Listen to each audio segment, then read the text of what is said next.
Hey everyone, welcome back to आज की class. कर रहे हैं level up spoken English course. Class number 2 है आज। वेलकम उनके लिए जो पहली बार देख रहे हैं, वेलकम बैक उनके लिए जिन्होंने पहली क्लास कर रखी है। बहुत ज़्यादा इम्पॉर्टेंट पहली वाली क्लास थी, काफ़ी कॉन्सेप्चुअल क्लास थी।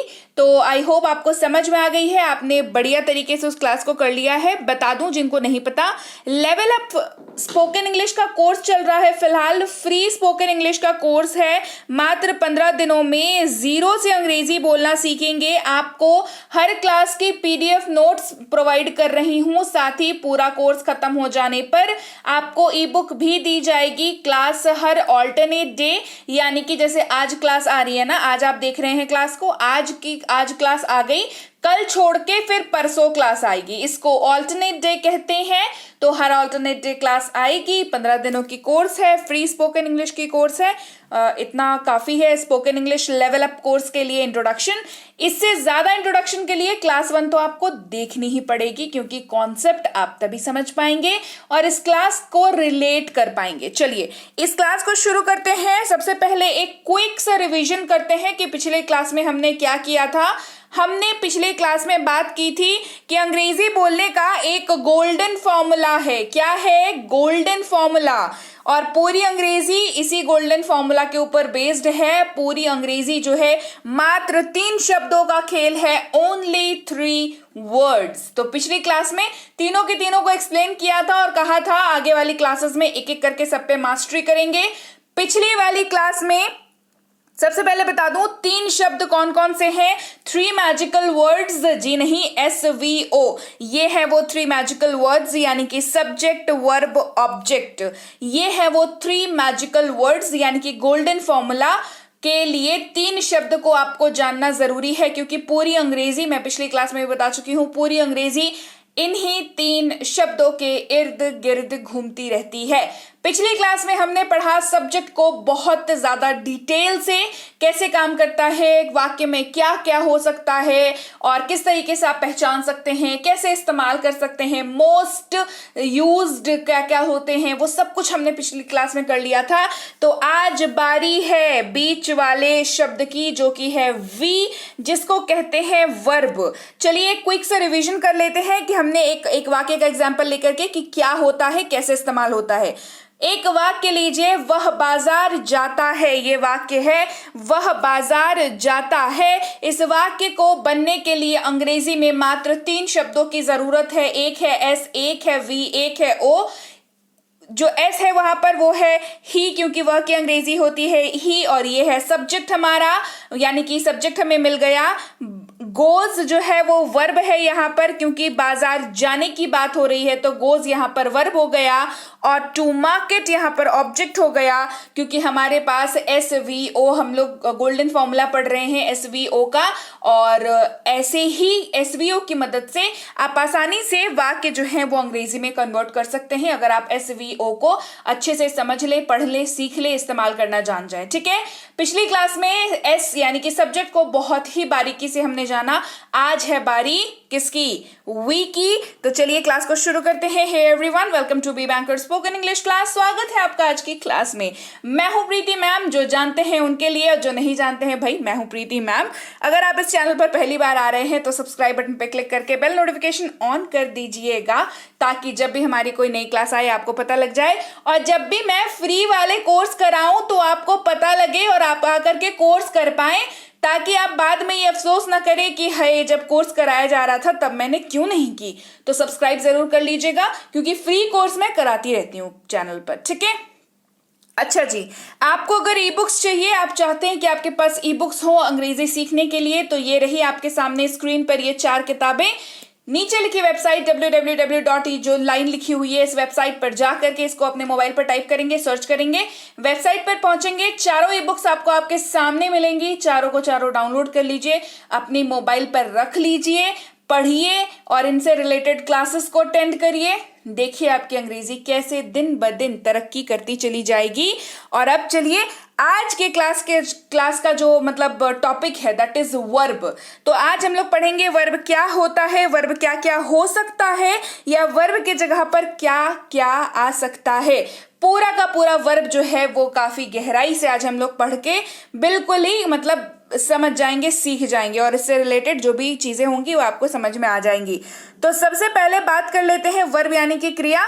जो वाक्य में कोई क्रिया होती है वो वर्ब कहलाती है। इसकी डेफिनेशन जो है वो पिछली क्लास में भी करा चुकी हूँ, तो पिछली क्लास देख लीजिएगा अगर आपको डिटेल में डेफिनेशन चाहिए तो। इस क्लास में बात करते हैं कि वर्ब जो है, देखिए इस तरीके से ना कभी नहीं पढ़ा होगा आपने, समझिए वर्ब को इस तरीके से मैं गारंटी दे सकती हूं कि आपने कभी नहीं पढ़ा होगा। वर्ब जो है वो कुल 2 प्रकार का होता है। कितने प्रकार का होता है? 2 प्रकार का होता है। एक मुख्य क्रिया यानी कि मेन वर्ब, और एक सहायक क्रिया यानी कि हेल्पिंग वर्ब। मुझे पता है आपने इन दोनों का नाम सुन रखा है और कंफ्यूज भी उतनी बार हो रखे हैं कि भाई वर्ब तो हम लंबे लंबे एकदम बिल्कुल वर्ड्स याद करते चले जाते हैं। वर्ब का पहला फॉर्म, दूसरा फॉर्म, चौथा फॉर्म, 5वां फॉर्म, पता नहीं कितना सारे फॉर्म याद करते चले जाते हैं। फिर हमें और शब्द मिल जाते हैं कि भाई हमें हेल्पिंग वर्ब के नाम पे ये याद करा लो, फिर हमें मेन वर्ब के नाम पे ये याद करा लो। जी नहीं, वर्ब जो है वो 2 हिस्सों में बटा हुआ है। सबसे पहला है मेन वर्ब, दूसरा है हेल्पिंग वर्ब। मेन वर्ब यानी कि मुख्य क्रिया, हेल्पिंग वर्ब यानी कि सहायक क्रिया। और इन दोनों को जानते हैं, दोनों को समझते हैं, और आसानी से हम लोग इसको कवर कर सकते हैं, आसानी से सीख सकते हैं, ताकि आपको कोई जड़ से कंफ्यूजन खत्म हो जाए आपके। ठीक है, चलिए समझते हैं मेन वर्ब यानी कि मुख्य क्रिया क्या होती है और कैसे आप इसको देख करके समझ सकते हैं। सबसे पहली चीज, जो वाक्य में हो रहे काम की जानकारी देता है मुख्य क्रिया कहलाता है।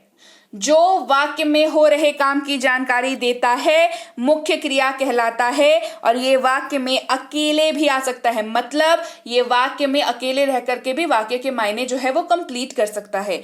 तो मेन वर्ब यानी कि मुख्य क्रिया, उदाहरण हंसना, गाना, रोना, जाना, रीड, राइट, गो।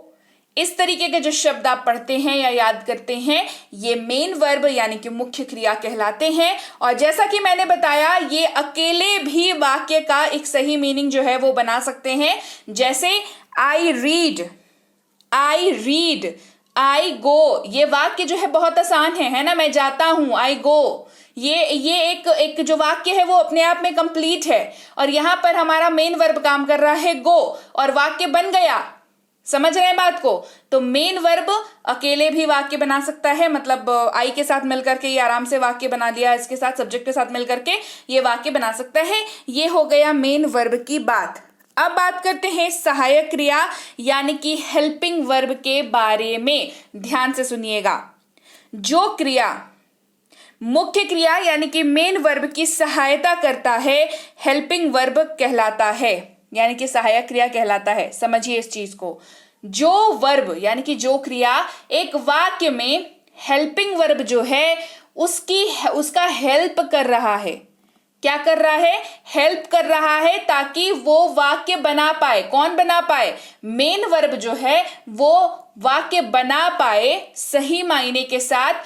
वहां पर हेल्पिंग वर्ब का काम होता है, क्योंकि हेल्पिंग वर्ब, हेल्पिंग नाम में हेल्प छुपा हुआ है, इसका नेचर ये हेल्प करना है ना, तो इसका मतलब नाम में हेल्प छुपा हुआ है, तो ये हेल्प करता है मेन वर्ब को वाक्य बनाने में। ठीक है, क्या करता है? जो क्रिया मुख्य क्रिया की सहायता करती है वो हेल्पिंग वर्ब कहलाती है। सबसे पहली चीज, जैसे मैं पढ़ रहा हूं, वाक्य है मैं पढ़ रहा हूं, I am reading, I am reading. अच्छा, एक क्विक इंफॉर्मेशन, हेल्पिंग वर्ब अकेले वाक्य नहीं बना सकता।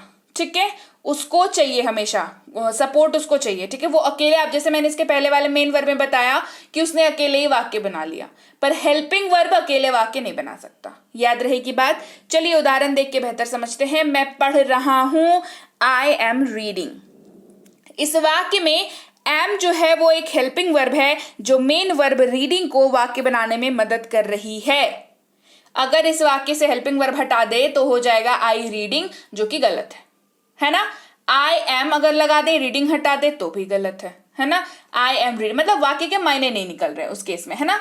आई एम रीडिंग जब हो गया वाक्य कंप्लीट हो गया। वाक्य कंप्लीट हो गया, वाक्य कंप्लीट होने में किन्होंने एक दूसरे की मदद की, रीडिंग तो होगा ना, वर्ब तो रहेगा वाक्य में, लेकिन एम लग करके क्या किया, वाक्य का मायने कंप्लीट किया, तो उसने रीडिंग को हेल्प किया, एम ने रीडिंग को हेल्प किया, तो एम यहां पर हेल्पिंग वर्ब है और रीडिंग यहां पर मेन वर्ब है, राइट। रीडिंग को वाक्य बनाने में ये मदद कर रहा है इन दिस केस। ओके, तो चलिए समझते हैं। हेल्पिंग वर्ब की जो सीरीज है उसमें मतलब हमारे पास काफी सारे शब्द हैं, उनमें से कुछ को हम लोग आज उन पे मास्टरी हासिल करेंगे।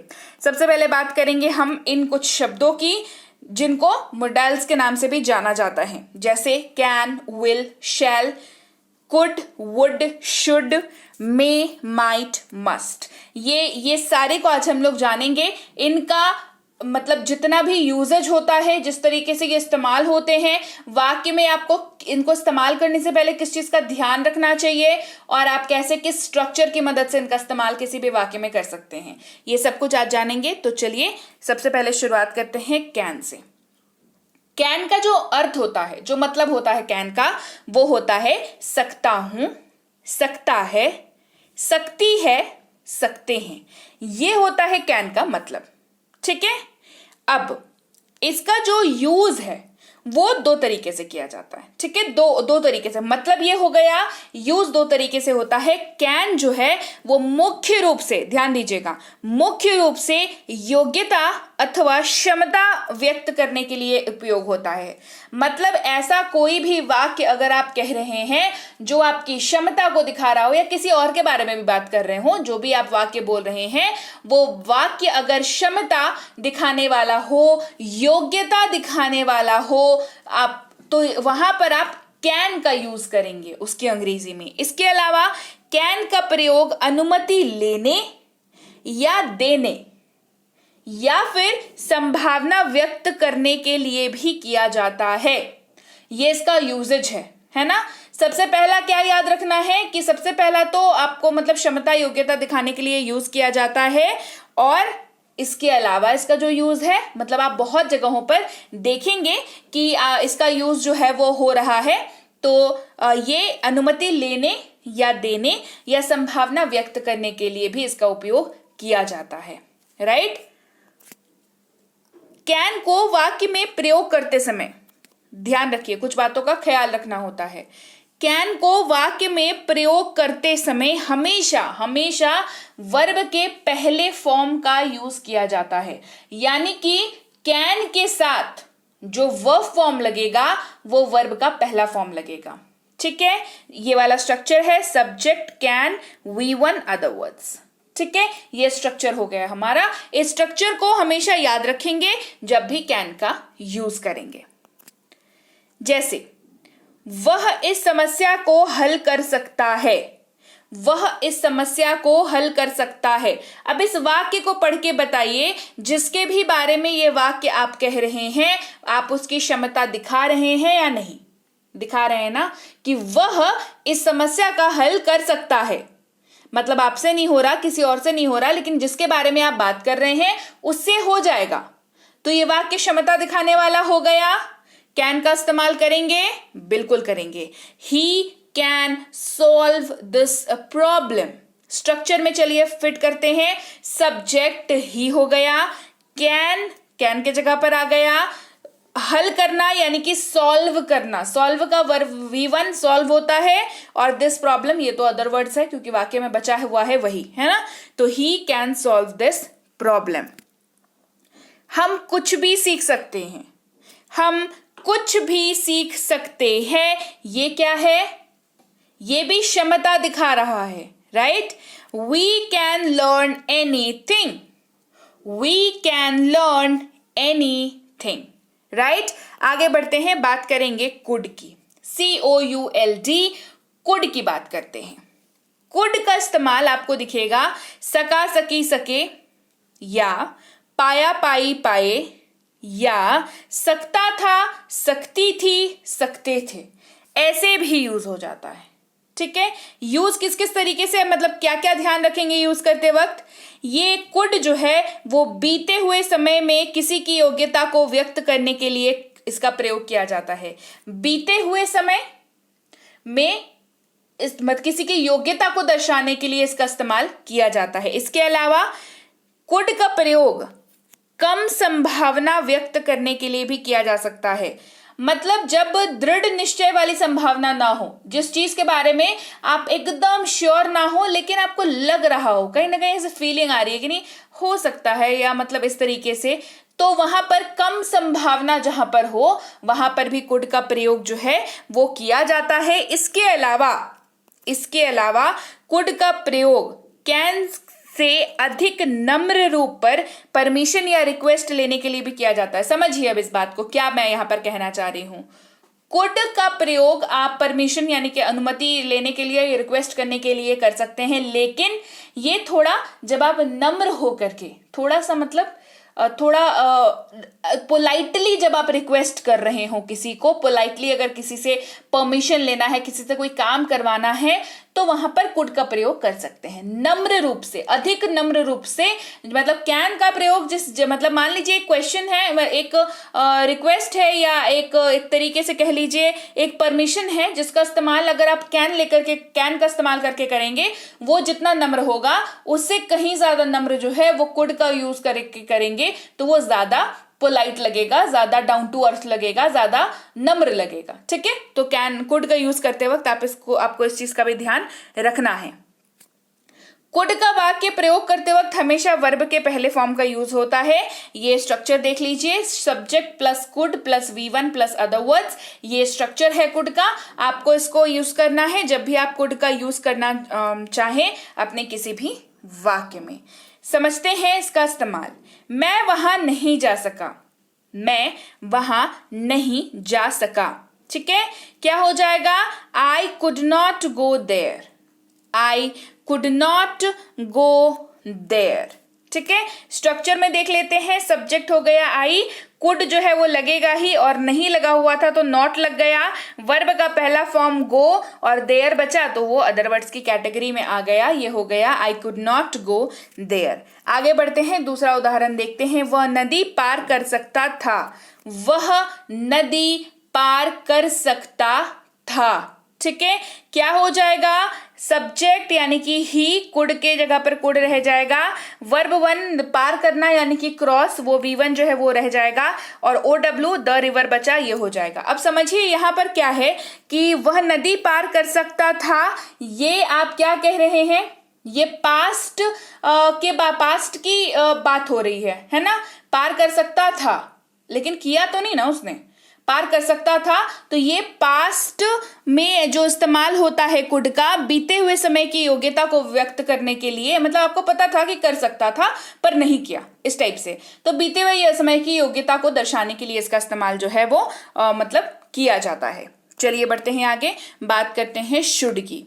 SHOULD, शुड इसको पढ़ते हैं, मतलब इसका होता है चाहिए। शुड का प्रयोग सलाह देने या लेने के लिए प्रयोग किया जाता है। कैसे, सलाह देने के लिए, नहीं तो सलाह लेने के लिए। और स्ट्रक्चर होता है subject plus should plus V1 plus other words, यानी कि शुड का प्रयोग करते समय भी आपको हमेशा V1 यानी कि वर्ब के पहले रूप का प्रयोग करना होगा। जैसे अब मुझे जाना चाहिए, स्ट्रक्चर हो जाएगा subject should V1 other words, I should go now. I हो गया सब्जेक्ट, शुड तो रहेगा ही, गो जो है वो पहला फॉर्म होता है, ये आप सबको पता है, और नाउ जो है वो अदर वर्ड्स है। अब मुझे जाना चाहिए, आई शुड गो नाउ।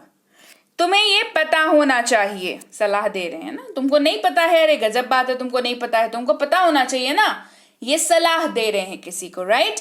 तुम्हें यह पता होना चाहिए, you should know this. You subject, should अपनी जगह पर कायम, नो वर्ब का पहला फॉर्म और अदर वर्ड्स हो गया this, you should know this. बढ़ते हैं आगे, बात करेंगे अब वुड की। WOULD, इसका मतलब होता है शायद गा, शायद गे, शायद गी। लेकिन लेकिन लेकिन वाक्य के अंत में आपको गा गे गी तो दिखेगा, लेकिन वाक्य की शुरुआत में शायद लगा हुआ नहीं दिखेगा। लेकिन तो फिर शायद क्यों लगाया? क्योंकि वाक्य की स्थिति मतलब वाक्य जो है शायद क्या दिखाता है? संभावना को दिखाता है ना।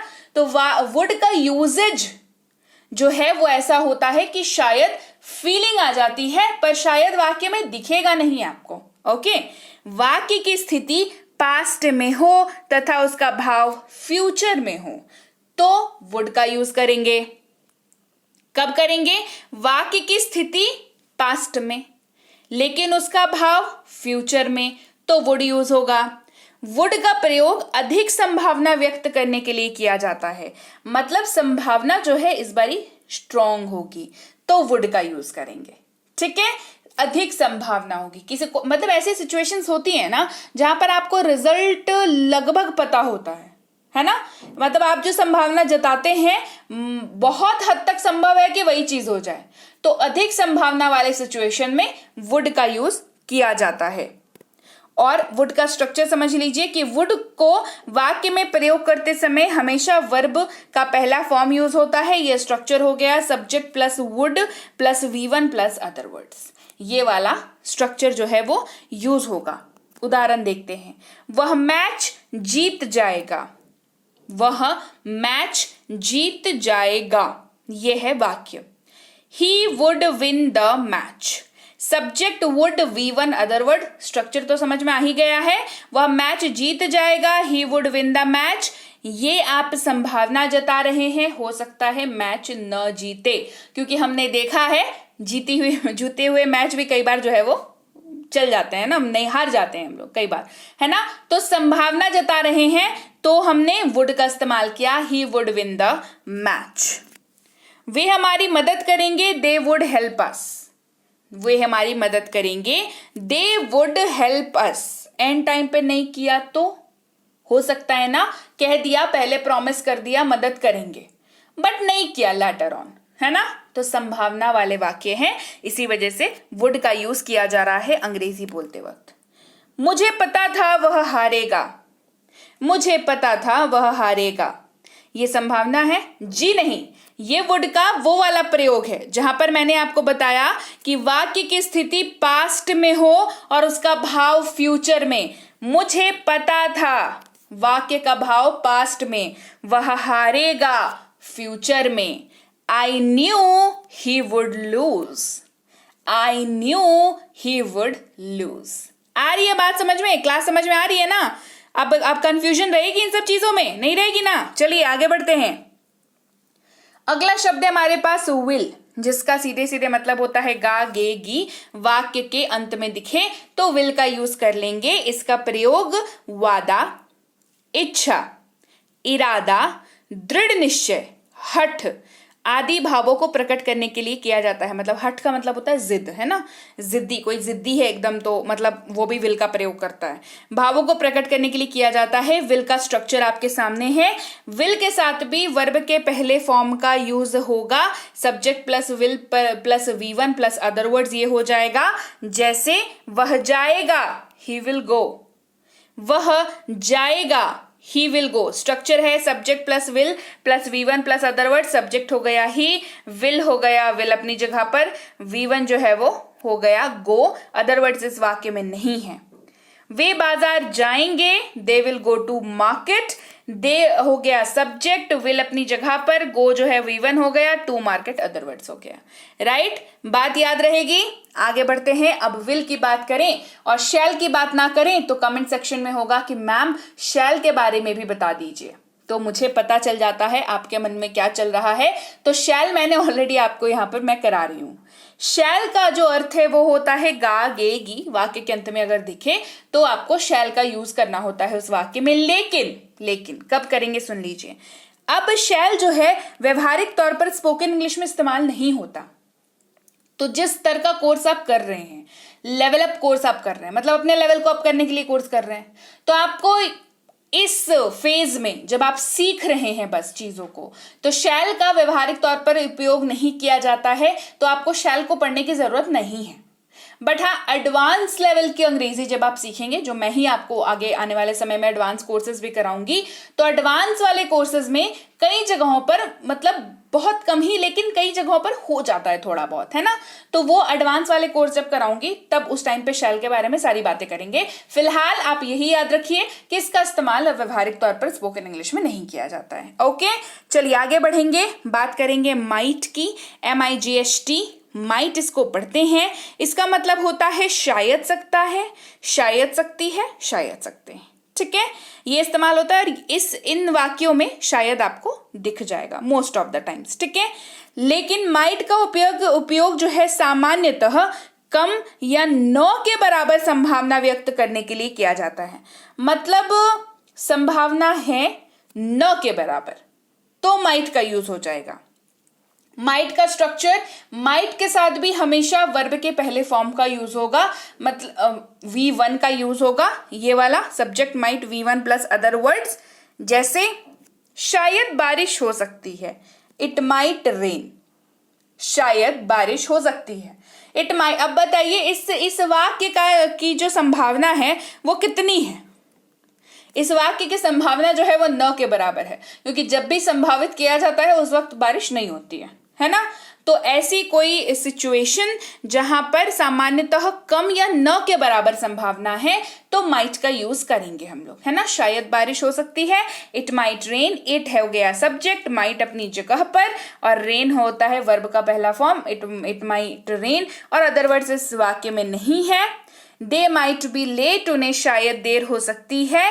दे सब्जेक्ट है, माइट अपनी जगह पर, और यहां पर हमने इस स्ट्रक्चर पर बेस्ड कर लिया इस वाक्य को, उन्हें शायद देर हो सकती है। They might be late. बढ़ते हैं आगे। अगला शब्द है मस्ट, जिसका मतलब होता है जरूर चाहिए। जरूर चाहिए क्या होता है? मतलब इसका मस्ट होता है।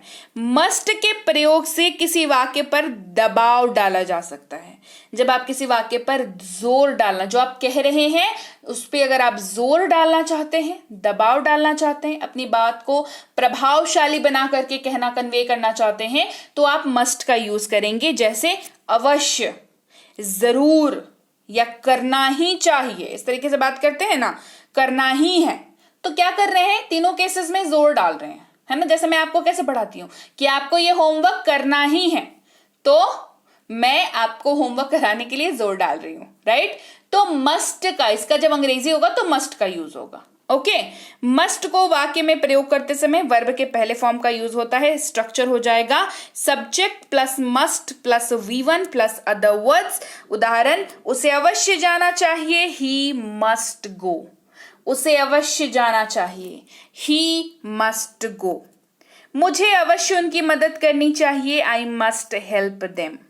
मुझे अवश्य उनकी मदद करनी चाहिए, I must help them. I subject है, मस्ट अपनी जगह पर है, हेल्प V1 हो गया, देम अदर वर्ड्स हो गया। बढ़ते हैं आगे, बात करेंगे मे की। महीने वाले MAY, मे की नहीं, मई की बात नहीं कर रहे हैं। अंग्रेजी में शब्द है मे, MAY, जिसका मतलब होता है सकता है, सकती है, सकते हैं, सकता हूं। ठीक है, ये इस्तेमाल होता है अनुमति लेने या देने के लिए, या फिर संभावना व्यक्त करने के लिए किया जाता है। और ये काफी काफी काफी पोलाइट वे में यूज किया जाता है। इसीलिए हम लोग स्कूल में सीखते हैं, ma'am may I go to staff room, right. May I go to drink water. May का इस्तेमाल आप बचपन से सीखते आए हैं, है ना, स्कूल्स में भी सिखाते हैं। क्योंकि मे जो है वो क्या बताया, परमिशन लेने देने के लिए इस्तेमाल होता है, रिक्वेस्ट करने के लिए इस्तेमाल होता है, या फिर संभावना जताने के लिए इस्तेमाल होता है। लेकिन बहुत ज्यादा पोलाइट बातचीत होगी तो मे का इस्तेमाल करेंगे। मे जो है वाक्य में पहले फॉर्म के साथ ही, मतलब वर्ब का पहला फॉर्म ही लगता है मे के साथ। Subject plus may plus V1 plus other words. वह जा सकता है, ही मे गो। ये परमिशन दे दिया हमने, है ना, वह जा सकता है, he may go. Subject plus may plus V1 plus other words हो गया यहां पर। अच्छा, वह सही हो सकता है, ही मे बी राइट। वह सही हो सकता है, ही मे बी राइट। ठीक है, तो इस तरीके से मे का किया जाता है इस्तेमाल। तो चलिए यहां पर होती है आपकी क्लास नंबर 2 खत्म। Level up spoken English course चल रही है चैनल पर। B Banker spoken English class आप देख रहे हैं, जहां पर आज हमने कराई level up spoken English course की क्लास नंबर 2। क्लास नंबर 1 जो है आई एम श्योर आपने देख ली होगी। जिन लोगों ने नहीं देखी है वो कृपया करके क्लास 1 देख लें, नहीं तो आधी जो आज क्लास कराई है वो ऊपर से बाउंसर ही गई होगी। ठीक है, तो क्लास 1 देखना बहुत जरूरी है, ताकि क्लास 2 को आप जो ये वो जो डॉट होता है ना वो जोड़ सके, लाइन खींच सके स्ट्रेट वाली, और पूरी 15 दिनों तक जो है कोर्स को आप करें। आप अपने नोट्स बनाएं। नोट्स क्या बनाएंगे, मैं तो दे ही रही हूं ना, हर क्लास की नोट्स तो दे ही रही हूं। क्लास 1 की नोट्स आपने डाउनलोड कर ली, मिल गई क्लास 1 की नोट्स, क्लास 2 की नोट्स भी रख लीजिएगा। ठीक है, कहां से ले सकते हैं भाई? सबसे पहली चीज डिस्क्रिप्शन बॉक्स में लिंक है। क्लास देख रहे हैं ना, नीचे डिस्क्रिप्शन बॉक्स आता है, पता है? डिस्क्रिप्शन बॉक्स को टच करेंगे ना तो वो नीचे खुल जाएगा और डिस्क्रिप्शन बॉक्स में आपको लिंक मिलेगी आज के क्लास की नोट्स की, वहां से ले लीजिए। दूसरी जगह टेलीग्राम चैनल पर हैं, जुड़े हुए हैं टेलीग्राम पर चैनल पर, तो वहां से ले लीजिए। वहां पे क्या बोलते हैं, पोस्ट किया जाता है। व्हाट्सएप ग्रुप में ज्वाइन किया है हमें, 3 4 5 6 व्हाट्सएप ग्रुप्स हैं। किसी भी ग्रुप में अगर आप मेंबर हैं तो आप व्हाट्सएप ग्रुप में भी आपको आपके फोन पे मिल जाएगी, आप डाउनलोड कर सकते हैं। कृपया करके अलग अलग से मैसेज करके इंडिविजुअली नोट्स को न मांगे, क्योंकि ये संभव नहीं हो पाता है ना। आप भी समझते हैं कि संभव नहीं है हर किसी को एक एक करके नोट्स को भेजना, इसीलिए सबके लिए एक कॉमन जगह बना दी है। 3 जगह बताई, डिस्क्रिप्शन बॉक्स से ले लीजिए, टेलीग्राम चैनल से ले लीजिए, व्हाट्सएप ग्रुप से ले लीजिए, कहीं से भी आप जो है ये नोट्स को जरूर ले लीजिएगा। और टेलीग्राम चैनल को ज्वाइन करना जरूरी इसलिए है और व्हाट्सएप ग्रुप को ज्वाइन करना जरूरी इसलिए है ताकि जब कोर्स खत्म होगी तो इसकी ई बुक भी दूंगी। तो आप नहीं जुड़े रहेंगे व्हाट्सएप ग्रुप में या टेलीग्राम चैनल पर तो कहां से मिलेगी ई बुक? फिर आप मैसेज करेंगे मैम हमें ई बुक नहीं मिली, तो मैं फिर अकेले अकेले कैसे, मतलब अकेले बंदे को कैसे भेजूंगी, है ना? तो आप जुड़ जाइए टेलीग्राम चैनल पर, नहीं तो व्हाट्सएप ग्रुप पर, नहीं तो डिस्क्रिप्शन बॉक्स में तो लिंक होता ही है, वहां से डाउनलोड कर सकते हैं। इसके अलावा 1000 शब्दों की किताब जो है वो 1000 वर्ड मीनिंग वाली ई बुक जो है वो टेलीग्राम और व्हाट्सएप पे आप पता कर सकते हैं कि आप कैसे ले सकते हैं। इसके अलावा टेंसेस की ई बुक कैसे ले सकते हैं, बेसिक प्लस की कैसे ले सकते हैं ई बुक, और मिनी स्पोकन इंग्लिश कोर्स की ई बुक कैसे ले सकते हैं, ये मैं आपको बता चुकी हूँ। टेलीग्राम नहीं तो व्हाट्सएप पर आप पूछ सकते हैं इसके बारे में। सारी ई बुक्स एक साथ चाहिए तो इस वेबसाइट पर चले जाइए, www. इस वेबसाइट पर चले जाइए, चारों ई बुक्स आपको दिख जाएंगी, चारों की चारों ई बुक्स आप एक साथ वहां पर डाउनलोड कर सकते हैं। व्हाट्सएप ग्रुप जरूर ज्वाइन कर लीजिएगा, जिसके लिए ये नंबर आपको सेव करना होगा अपनी मोबाइल पर और इसका स्टेटस चेक करना होगा। रोज सुबह जो है वो लग जाता है status WhatsApp group joining link के साथ, वहां पे ज्वाइन कर लीजिएगा।